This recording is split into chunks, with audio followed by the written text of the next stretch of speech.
तथागत भगवान गौतम बुद्ध, महाराष्ट्राचा जाणता राजा छत्रपती शिवाजी महाराज, घटनेचे शिल्पकार डॉक्टर बाबासाहेब आंबेडकर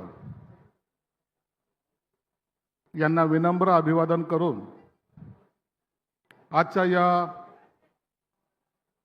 तीर्थदर्शन यात्रा ट्रेनच्या सोडण्याच्या कार्यक्रमाला उपस्थित आदरणीय महाराष्ट्राचे मुख्यमंत्री, आमच्या सर्वांचे नेते आदरणीय देवेंद्र भाऊ फडणवीस, आशिषजी जयस्वाल, महापौर, सर्व खासदार, आमदार, सीएम साहेबांनी आता विनंती केली की 12:30 वाजता ट्रेन जाणार आहे, म्हणून जास्त काही बोलायचं नाही. परंतु आल्यानंतर सर्व बांधवांना, भगिनींना जेव्हा मी भेटलो, साहेब तो आनंद मी आजही माझ्या डोळ्यामध्ये साठवून ठेवलेला आहे. खऱ्या अर्थानं प्रत्येकाच्या चेहऱ्यावर जो आनंद होता, मला वाटतं याच्यापेक्षा जास्त मोठं काम माझ्या आयुष्यात मी दुसरं केलं नाही. हा आनंदच ही माझी पुंजी आहे मी समजतो. आणि म्हणून सर्व बांधवांना एकदा विनंती आहे, ज्या बाबासाहेबांमुळं आज आपण या ठिकाणी बसण्याच्या लायकीचे झालेलो आहोत, ज्या बाबासाहेबांच्या आशीर्वादामुळे आपण जाण्याच्या, दर्शन घेण्याच्या ह्या सगळ्या कार्यक्रमामध्ये सहभागी आपल्याला होता आलेलं आहे, त्या बाबासाहेबांच्या नावाने एक जोरदार घोषणा आपल्याकडून पाहिजे. डॉक्टर बाबासाहेब आंबेडकरांचा. साहेब, या व्यासपीठावर समोर कमी लोक बसलेले आहेत आणि ट्रेनच्या जवळ जास्त लोक आहेत. त्यांना अशी भीती आहे की आतमध्ये गेल्यानंतर ढकलत तर नाही आपल्याला, म्हणून पहिले जाऊन खुर्ची पकडणं हे आपला स्वभाव आहे. जागा धरणं आणि खुर्ची पकडणं याच्यासारखं आपल्यासारखं आक्रमक कोणीच नाही. परंतु तुम्हाला एक सांगतो, ही व्यवस्था एवढी चांगली केलेली आहे, तुम्ही जेव्हा डब्यामध्ये बसाल त्या टायमाला खऱ्या अर्थानं आनंद जो आहे ते तुम्हाला पाहायला मिळणार आहे. आतमध्ये तुमच्यासाठी डॉक्टर्स आहेत, बिलकुल टाय घातलेले चांगले वेटर्स आहेत, जे तुम्हाला जेवण देणार आहेत. आणि जेवण असं तसं नाही, पोटभर. आणि ज्याला जेवणामध्ये थोडी कमी वाटली त्यांनी मला फोन करायचा, डायरेक्ट फोन करायचा, भाऊ जेवणामध्ये हे कमी आहे म्हणून. आणि जेवण चांगलं झालं तरी फोन करायचा. आणि डॉक्टर आहेत, सगळा स्टाफ आहे, माझ्या खात्याचे सर्व अधिकारी आहेत. हे तुम्हाला आपल्या आई वडिलांना जसं घेऊन चालले त्या पद्धतीने तुम्हाला घेऊन जाणार आहे. तुमची एकच जबाबदारी आहे. मी आता संभाजीनगरहून जेव्हा ट्रेन काढली, जाऊन आले, मुख्यमंत्री साहेब असा आनंद मी पाहिला नाही. बौद्ध गयाला गेले, तिकडनं येताना गौतम बुद्धाची मूर्ती आणली. गावागावामध्ये जे गेले होते त्यांचं स्वागत झालं आणि लोक त्या म्हाताऱ्या आईच्या, म्हाताऱ्या वडिलांच्या पाया पडत होते. तुम्ही बौद्ध गयाला जाऊन आले, आमचं तुम्ही दर्शन घेतलं म्हणजे आम्ही तुमचं दर्शन घेतो, ही भावना सर्वसामान्य माणसामध्ये होती. म्हणून 15 दिवस आमच्याकडे तोच उत्साह चालू होता. आणि म्हणून तुम्हाला एक विनंती आहे, हे जे तुमच्या बरोबर बसलेले सर्वजण आहेत, हे कोणत्या एका गावाचे नाहीत, वेगवेगळ्या भागातले आहेत. तुम्ही जाताना एकमेकाची आता ओळख व्हायला टाइम लागेल. 6 दिवस आपल्याकडे आहेत. येताना हा प्रत्येक माणूस तुमचा नातेवाईक झाला पाहिजे, तुमचा मित्र झाला पाहिजे.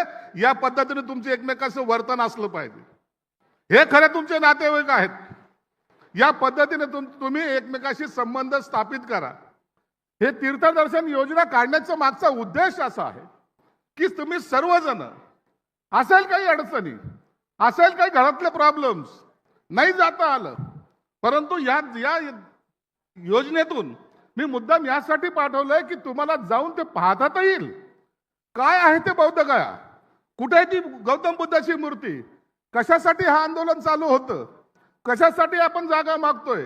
तुम्हाला आनंदाची एक गोष्ट सांगतो, मी महाडच्या कार्यक्रमाला गेलो होतो, चौदार तळ्याच्या. त्या ठिकाणी माननीय मुख्यमंत्री साहेबांनी मला एक आश्वासन दिलेलं आहे बौद्ध गयाला आपल्याला 10 एकर जमीन आपल्याला मिळणार आहे, तिथं तुम्हाला राहण्याची व्यवस्था आम्ही करणार आहोत. पुढच्या आठवड्यामध्ये 10 दिवसामध्ये बिहारच्या मुख्यमंत्र्याला भेटायला मी जातोय. साहेबांनी पत्र ऑलरेडी दिलेलं आहे, मला फक्त आता वेळ घेऊन त्यांना जाऊन भेटायचंय. म्हणून ही यात्रा आजच्या टायमाला या वेळेला जेव्हा जाल तर येताना त्याच आनंदामध्ये एकमेकाला सहकार्य करायचं. होऊ शकतं एखादा माणूस आजारी होऊ शकतो, होऊ शकतं एखाद्याला काही अडचणी येऊ शकतात, त्या वेळेला एकमेकाला सहकार्य करण्याची भूमिका ठेवा. आमचे अधिकारी तर राहतीलच, सगळा स्टाफ राहीलच, परंतु येताना माझ्या प्रत्येक बांधवाच्या भगिनीच्या चेहऱ्यावर मला हसू दिसलं पाहिजे. कोणीही नर्वस दिसता कामा नये, नाही तर गेलो काय पश्चाताप झाला असं भावना नको. म्हणून बाबासाहेबांचं नाव घ्या, गौतम बुद्धाचं नाव घ्या, सर्व महापुरुषांचे नाव घ्या, जल्लोष करा, गाडीमध्ये गाणे म्हणा, एकमेकाला फक्त शिव्या देऊ नका. एवढं फक्त पथ्य पाळा आणि इतक्या आनंदामध्ये एकमेकाच्या आनंदामध्ये सहभागी व्हा. इतक्या आनंदामध्ये जा. तुम्ही तिथे गेल्यानंतर एका ठिकाणचं दर्शन घेत नाहीयेत. तुम्हाला बस आहे, तिथं राहण्याची व्यवस्था आहे, पूर्ण एरिया तुम्हाला फिरून आणणार आहेत. हा सगळा कार्यक्रम तुम्हाला कधी भूतो भविष्य झाला तो कार्यक्रम तिथं होणार आहे. म्हणून ट्रेन जायचा वेळ होत आलेला आहे. ट्रेनच्या बाहेर जे उभे आहेत त्यांनाही सांगतो, तुमची जागा आणि तुमची सीट रिझर्व आहे, तुम्हाला दुसऱ्या सीटवर बसता येणार नाही. ज्यांची सीट आहे त्या सीटवर तुम्हाला बसायचं. पुन्हा एकदा तुम्हाला सर्वांना मनापासून शुभेच्छा देतो. तुमची यात्रा मंगलमय हो. या तुमच्या यात्रेसाठी मुद्दामून सगळा भिक्खू संघ या ठिकाणी उपस्थित आहे. भिक्खू संघाने सांगितलं मला, साहेब आपले लोक चाललेत, आम्हाला त्यांना आशीर्वाद देण्यासाठी आम्ही या ठिकाणी मुद्दाम येणार आहोत. म्हणून या ठिकाणी भिक्खू संघही उपस्थित आहे, त्यांचे सुद्धा मी मनापासून आभार मानतो. जय भीम, जय भारत. महाकारुणी तथागत भगवान गौतम बुद्ध आणि क्रांतीचे महासूर्य भारतरत्न डॉक्टर बाबासाहेब आंबेडकर यांना नमन करतो. मुख्यमंत्री तीर्थदर्शन योजनेच्या अंतर्गत बोधगयेला जे आमचे बंधू भगिनी चालले आहेत त्यांना शुभेच्छा देण्याकरता या ठिकाणी उपस्थित राज्याचे सामाजिक न्याय मंत्री सन्माननीय संजयजी शिरसाट, आपले राज्यमंत्री आशिषजी जयस्वाल, श्यामभाऊ बर्वे, कृष्णाजी खोपडे, नीताताई ठाकरे, समीरजी मेघे, संजयजी मेश्राम, चरणसिंगजी ठाकूर, बालाजी बोरकर, सुधीरजी पारवे, सतीशजी डाकोर, जयदीपजी कवाडे, सन्माननीय भंतेजी, आपले सचिव हर्षदीप कांबळेजी, कलेक्टर कुमार आशीर्वाद, श्री विनायक गर्ग, रेल्वे से अमन मित्तल, श्री गौरव झा, आनंद राऊत, सुकेशिनी तेलगोटे, मंचावर उपस्थित सर्व आमची भंते मंडळी आणि उपस्थित सर्व भगिनी आणि बंधूंनो, आज आपल्या सर्वांकरता ही अत्यंत आनंदाची गोष्ट आहे. बोधगया जी भगवान गौतम बुद्धांच्या संपूर्ण विचारांची एक प्रेरणाभूमी आहे. आपल्याला माहिती आहे की आपल्या या तत्वज्ञानामध्ये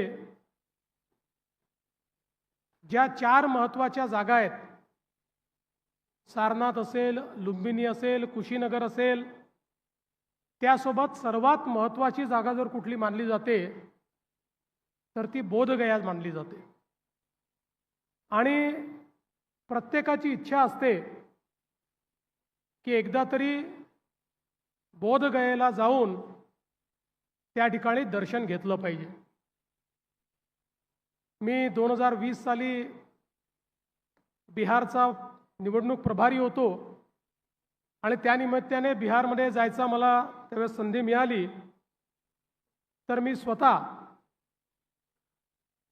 त्या ठिकाणी जाऊन बोधगयेला जाऊन त्या ठिकाणी दर्शन घेतलं आणि एक वेगळी अशा प्रकारची ऊर्जा ही आपल्याला त्या ठिकाणी पाहायला मिळते.